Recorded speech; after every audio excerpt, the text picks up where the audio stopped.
We're here with head coach Jeff Knarr of the Kings College football team. Every Thursday, a little bit delayed today, as we were working to finish up Monarch Mayhem today. But Coach, great win last week at Hartwick. You guys moved to 2-0 for the first time since the modern era of Kings College football. Just to be where you are, you look at that Hartwick game. You guys scored 34 points in the first half. Recap that victory. I thought it was really good. We got there, and then there's a lot going on campus, and our kids handled potential distractions. Well, we're focused. There was a field hockey game with double overtime, so they usually get to go on the field and kind of have the routine, and that was altered a little bit, but they didn't let them bother them, and they went out there, and then really in the first half offensively, we were on point. Like we stopped ourselves on the two drives that that we didn't score. We did it in the ways we like. We had quick strikes, and then we had like a 12 or 13 play 91-yard drive, and another 10 or 12 play drive, and then another quick strike drive. And then we also took advantage when we got turnovers. We created them in the points, and then our defense held them to like 28 plays and a couple turnovers, and were very dominant from that aspect. And then the first half, and then you saw in the second half their goal was to keep our offense on the sideline, which they did, but they didn't accumulate a lot of yards. And our defense bent a little bit, but always got huge stops, and then they played they were on the field a ton in the second half, but they bent but never really broke, and then even got a pick six on their own and made great plays. So it was really good to see our kids go up there in a place they've never been before, and then execute our offense, our defense, execute our kick game to a pretty good level.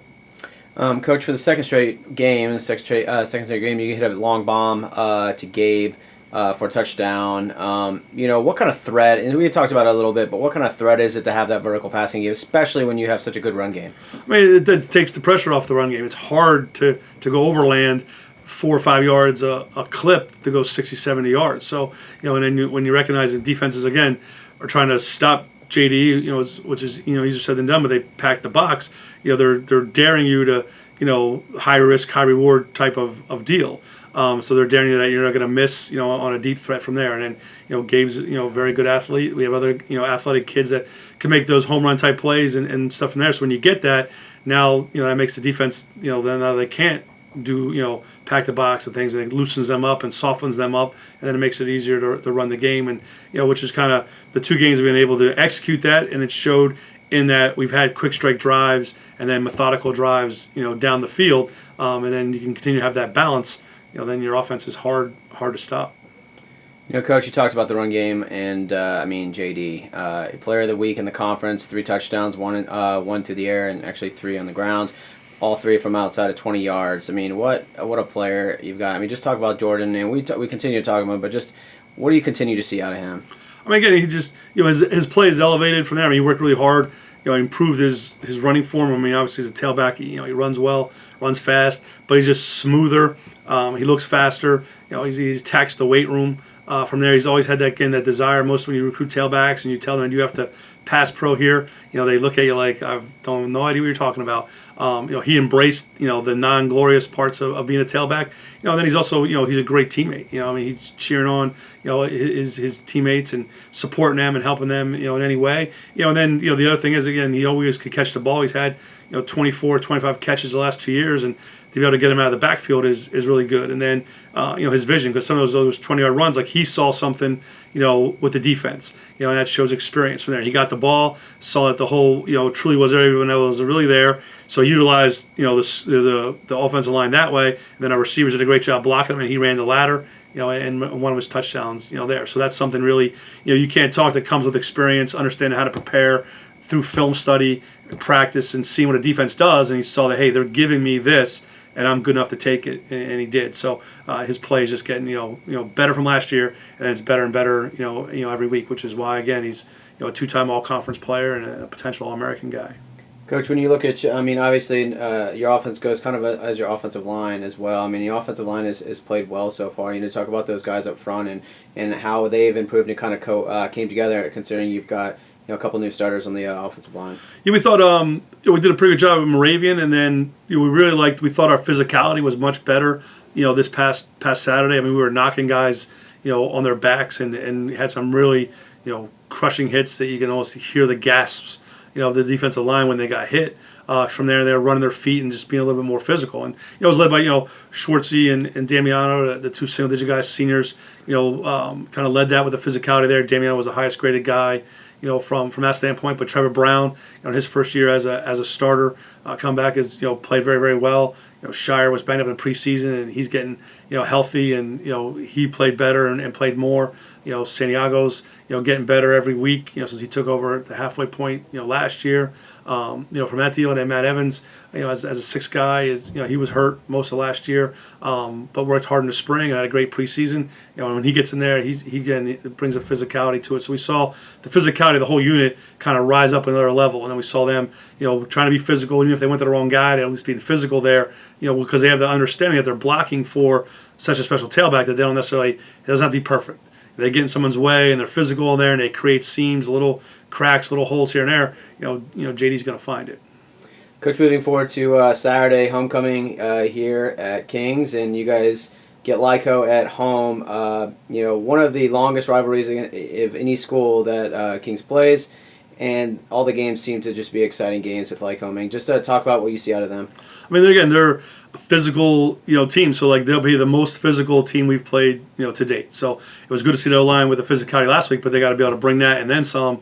This week and across the board, our physicality's got to be improved and on point to match the physicality Lyco is going to bring. I mean, they're a proud program. They do things the right way. They're tailbacks, and even though they have a young kid in there, but he still fits the mold of what a Lycoming tailback is. He can doesn't need a lot of room to get through holes, and they always seem to finish the run going forward. From that deal, they're playing two quarterbacks. Not sure if one got hurt or what the deal is.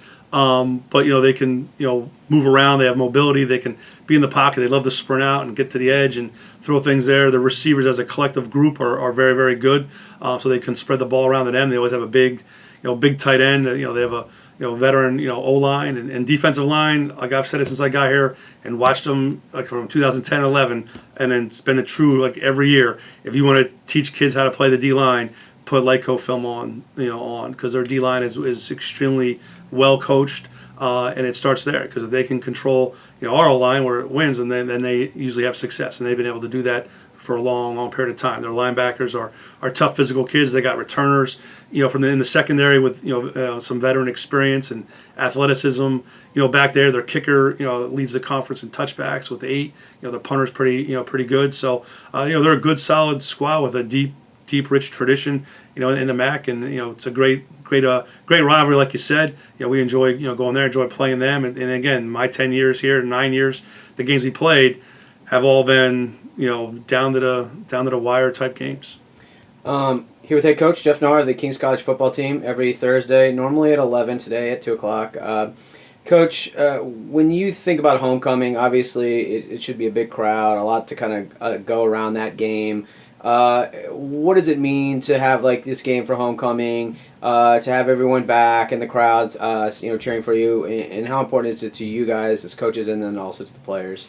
I mean, for us, it's the game. Our job is to win the game. Like the rest of homecoming festivities is for the alums to enjoy, and then that's the best thing about bringing this back, because when we first got here, our homecomings were nowhere near what they are now. They were bad.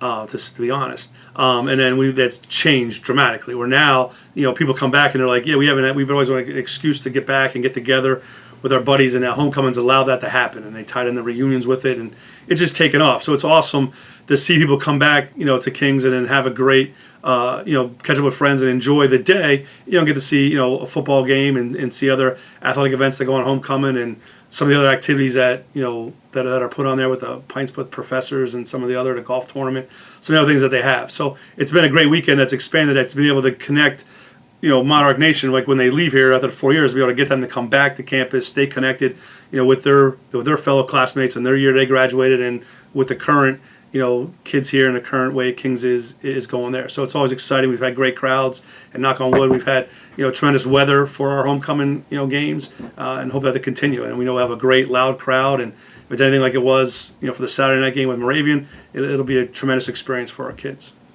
Coach, last question. You guys open up MAC play this week. The second, only two other teams, or one other team has not played a MAC game so far. I guess how important is it to get started quickly in conference play, especially against another good team like Lycoming? I mean, it's tremendous. When you get to the conference, like we talked about the kids, like the message was going to be the same. It's always been whether you're 0-2, 1-1, 2-0. The non-conference is over, and all you can take is the experiences, what you got from those 2 games to move forward to go to the conference. But the whole goal is to win the conference, and that starts on Saturday. And if when you beat a conference team, then you obviously have the tiebreaker over them. Put them in your rearview mirror. If you can get the first one, how long can you control your own destiny in the conference? That's the one you avoid having to, have your destiny taken out of your hands from that standpoint. So we've, talked to our kids that this is a tremendous opportunity to build on, to take what they've done the first 2 games, and they've done enough, really good stuff to be 2-0, which is awesome. But they got to apply that to the conference, which is hard, then get there, and then, so the goal is to be 1-0, so that you can continue to control your own destiny in the conference, and then, put a great opponent in our conference behind us. They have to go through us, so we'd have the tiebreaker, with them. As last year when there was a 5-way tie for the one, playoff berth from that deal. So every win, every game matters. Like I said, if you don't come to play in our conference on a Saturday, the odds are you're gonna get beat. So our kids, understand that, especially the older kids, and they're doing a good job this week of getting the younger kids, to understand how important, conference play is and how good and deep our conference is. Coach, last question we try to end with a fun one every week. So just turn to fall. Fall is here. Fall season from summer. What's your favorite season, I guess, out of them? Maybe this is a Rick question because football seasons are in the fall, but what's your favorite season, and what do you enjoy about it? I mean, I like kind of like all 4, to be honest. I mean, obviously football season, is in the fall, but I mean, before I became full-time coach, I love to ski, so I enjoyed the winter. The springtime, things die down a little bit with our deal. You can play a little golf. I mean, I love golf. The summers, it's fine. Like sit on the beach, read a book, and all that kind of stuff. So I mean, I enjoy things of each season. None really more than than the other. I'll play golf in any kind of weather like that. So that's I don't need to be really warm for me to play golf, to go out there and play. So I kind of like them all. Now I really don't ski, so obviously winter is kind of more of a hassle. I have a 65-mile drive through the snow, but when you have a German engineered car, you can get through anything. So I'm good with that. But so I say winter's probably the least favorite, and the other fall obviously because it's football season just with us, and just love football in general. And then the spring and the summer are time to play golf. Well, Coach, we appreciate your time every Thursday for the Jeff and Knarr Coaches Show, and Coach, appreciate your time. Looking forward to a homecoming on Saturday, and should be a good one. We'll see you here on Saturday. All right, thanks.